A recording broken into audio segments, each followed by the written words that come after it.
नमस्कार दोस्तों, स्वागत है आप सभी का हमारे चैनल ऑनलाइन एंड ऑफलाइन ज्ञान में। दोस्तों, आप में से बहुत सारे बच्चों ने रिक्वेस्ट किया कि सर जी एक मैदानी कंपनी है, उसमें आईटीआई वाले बच्चों के लिए, डिप्लोमा वाले बच्चों के लिए और इंजीनियरिंग कैटेगरी के बच्चों के लिए नौकरी आ रखी है।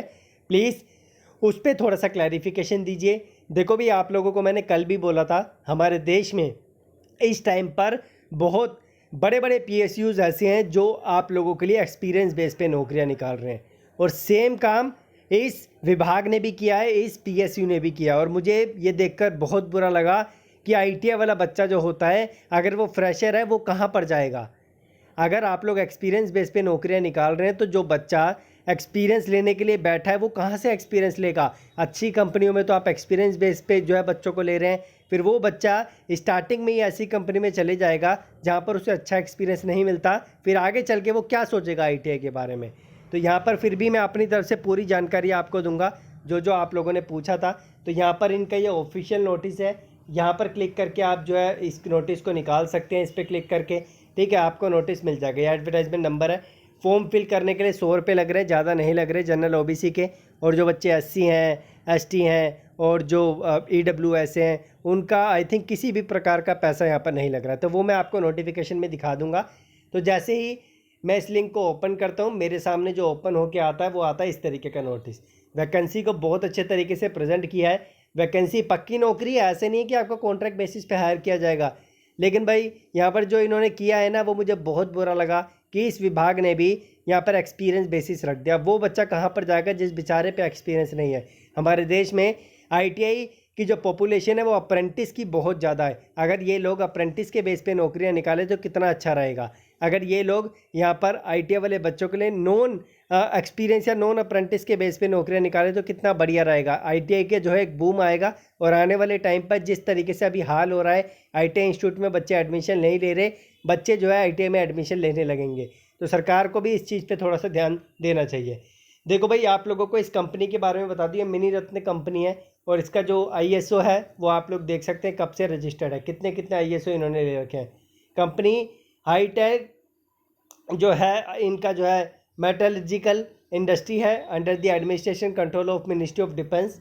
और यहाँ पर engage in the manufacture of super alloys and special steels में जो है इन्वॉल्वमेंट इनका रहता है। टाइटेनियम अलॉयज़, इसमें जो है इनका इन्वॉल्वमेंट रहता है, वो भी डिफेंस के लिए, स्पेस के लिए। तो ये आप यहाँ पर पढ़ सकते हैं।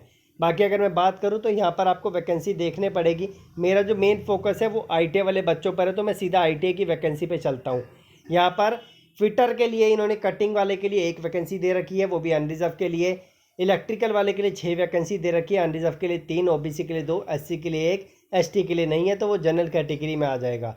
टनर के लिए इन्होंने वैकेंसी दे रखी है, एससी के लिए 1 और एसटी के लिए 1। यहाँ पर ऑपरेशंस एंड मेंटेनेंस में 3 वैकेंसी है, अनरिजर्व के लिए 2, ओबीसी के लिए 1। तो जो वैकेंसी जिसके लिए है उसी में अप्लाई करना भाई लोग। ऐसा मत कर देना कि अगर आप एसटी हैं, वैकेंसी नहीं दे रखी, तो आप एससी में अप्लाई कर दोगे। आपको उस केस में अनरिजर्व कैटेगरी में फॉल होना पड़ेगा। उसके बाद सिंपल फिटर वाले की वैकेंसी, ये 7 वैकेंसी है। इसमें अनरिजर्व के लिए 3 है, ईडब्ल्यूएस के लिए 1 है, ओबीसी के लिए 2 है, एससी के लिए 1 है, एसटी के लिए नहीं है, तो वो अनरिजर्व में फॉल हो जाएगा। उसके बाद डीजल मैकेनिक के लिए 1 वैकेंसी है।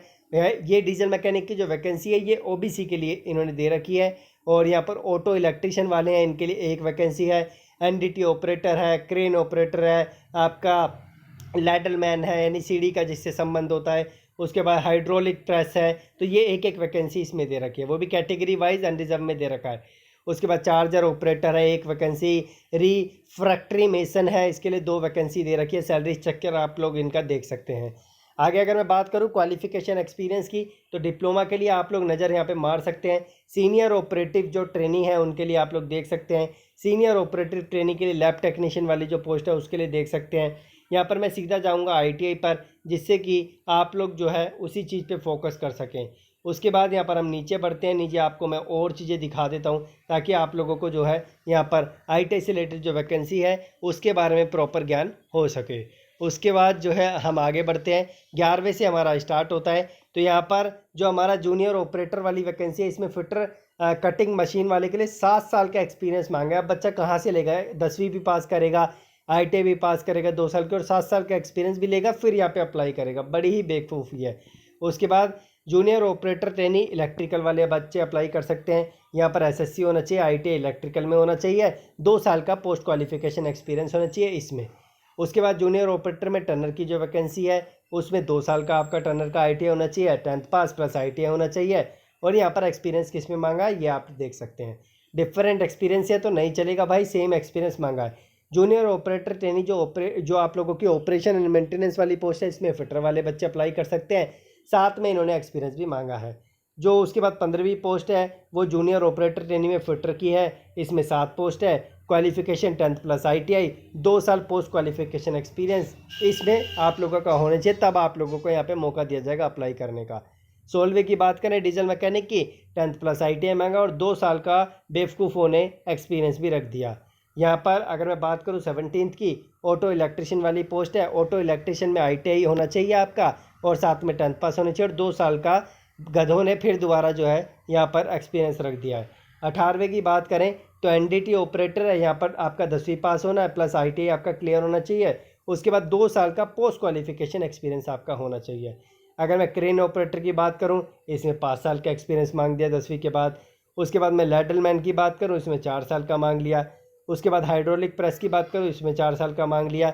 लेकिन ये हाइड्रोलिक जो आपकी प्रेस वाली वैकेंसी है ना, इसमें आपका 10वीं पास होना चाहिए और साथ में आईटीआई की होना चाहिए और किसी भी टेक्निकल आपका ट्रेड में यहाँ पर 2 साल का और साथ में जो है पोस्ट क्वालिफिकेशन एक्सपीरियंस आपके पास होना चाहिए, तो आप इसमें अप्लाई कर पाएंगे।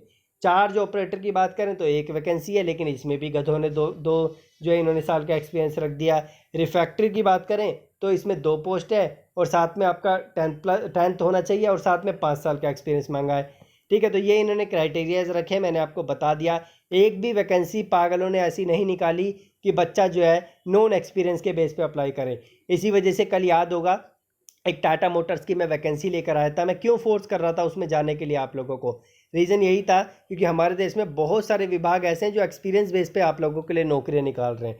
तो इसी वजह से जो है कल वाली वैकेंसी में लेकर आया था कि प्राइवेट से बच्चों का एक्सपीरियंस हो जाएगा। ऐसे विभाग जो अपनी मनमानी चला रहे हैं, एक्सपीरियंस बेस पे नौकरियां निकाल रहे हैं, वहाँ पर बच्चा ईजिली अप्लाई कर पाएगा। सिलेक्शन प्रोसेस की बात करें तो एजुकेशन क्वालिफिकेशन के 15 मार्क्स हैं, एक्सपीरियंस के 15 मार्क्स हैं। ये भी आपका वेरिएंट होगा, कम एक्सपीरियंस है 1 साल का इतना 2 साल का इतना मिलेगा, 3 का इतना मिलेगा। तो इन्होंने वैरायटी रखी हुई है इस चीज़ की। रिटर्न एग्ज़ाम होगा आप लोगों का, ये जो आपका ये रेकॉर्ड होगा, मतलब आप लोगों ने जो है एग्ज़ाम दिया, अगर आप पास हुए तो आगे, नहीं हुए तो पीछे। ट्रेड टेस्ट होगा आपका, पास फेल का क्राइटेरिया इसमें रखा जाएगा। टोटल आपके मार्क्स जो है 100 का क्राइटेरिया इसमें है।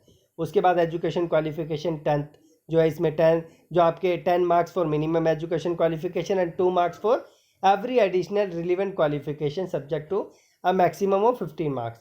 एक्सपीरियंस 10 मार्क्स फॉर मिनिमम 2 साल के, और अगर आपका उससे ज़्यादा है तो यहाँ पर जो है इन्होंने एडिशनल के यहाँ पर 15 मार्क्स टोटल रखे हुए हैं। आगे बढ़ते हैं, आगे और भी क्राइटेरिया, प्लीज़ आप भी अपनी तरफ से फोकस करो। फॉर्म अभी बहुत समय है फॉर्म का फिल करने का, कल ही फॉर्म चालू हुआ है, तो 18/9 तक आप लोग फॉर्म फिल कर सकते हैं।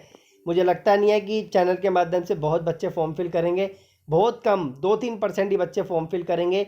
यहाँ पर क्या होता है देखो, इस केस में ना कंपटीशन बहुत कम हो जाता है, तो जो बच्चे एक्सपीरियंस वाले हैं उनको मैं रिकमेंड करता हूँ अप्लाई करो, क्योंकि ये पक्की नौकरी है, कोई ऐसा नहीं कि कॉन्ट्रैक्ट बेसिस पे आपको धर लिया जाएगा।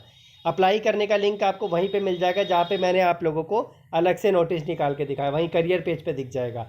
अगर मैं बात करूँ यहाँ पर जो है आप लोगों के फॉर्म की, मैंने आपको बता दिया कब से कब तक आप लोग फिल कर पाएंगे। और फ़ी मैं आपको बताऊँ, जो SC ST हैं और उसके बाद जो है यहाँ पर PWD हैं, ESM है, उनके लिए कोई फ़ी नहीं है।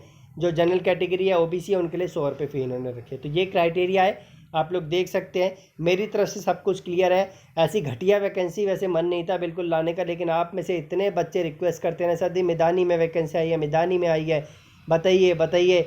ऐसी जो एक विभाग है वहाँ पर अप्रेंटिस आ रखी है, मुझे बिल्कुल पसंद नहीं है वो अप्रेंटिस उस विभाग की, फिर भी बच्चे पीछे पड़े हुए हैं। मैं नहीं चाहता आप लोग उस विभाग से अप्रेंटिस करें, इसलिए मैं नहीं लेकर आ रहा, नाम भी नहीं लेना चाहता उस विभाग का।